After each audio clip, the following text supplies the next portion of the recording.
এর কথা একটি ছোট গ্রামে ইসমাইল নামের এক গরিব কৃষক বাস করত। সে খুবই মেহনতি ছিল, কিন্তু তার সংসার অভাব অনটনে চলত। একদিন গ্রামে একজন আলেম আসলেন এবং লোকদেরকে আল্লাহর ওপর ভরসা করার শিক্ষা দিলেন। ইসমাইল আলেমের কথাগুলো মনোযোগ দিয়ে শুনল।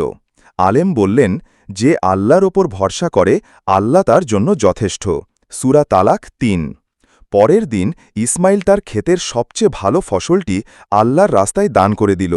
তার স্ত্রী চিন্তিত হয়ে বলল, এটাই তো আমাদের একমাত্র সঞ্চয়, এখন আমরা কি খাব? ইসমাইল বলল, আল্লাহর ওপর ভরসা রাখো, তিনি আমাদের রিজিক দেবেন। কয়েকদিন পর এক ধনী ব্যবসায়ী গ্রাম দিয়ে যাচ্ছিলেন।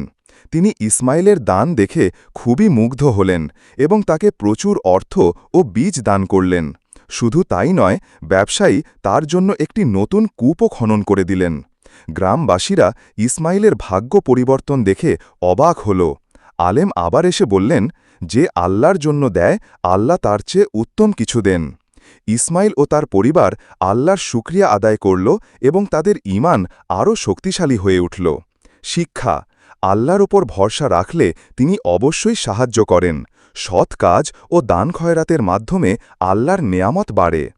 আর যে আল্লাহকে ভয় করে, আল্লাহ তার জন্য উত্তরণের পথ বের করে দেবেন এবং তাকে তার ধারণাতীত জায়গা থেকে রিজিক দেবেন।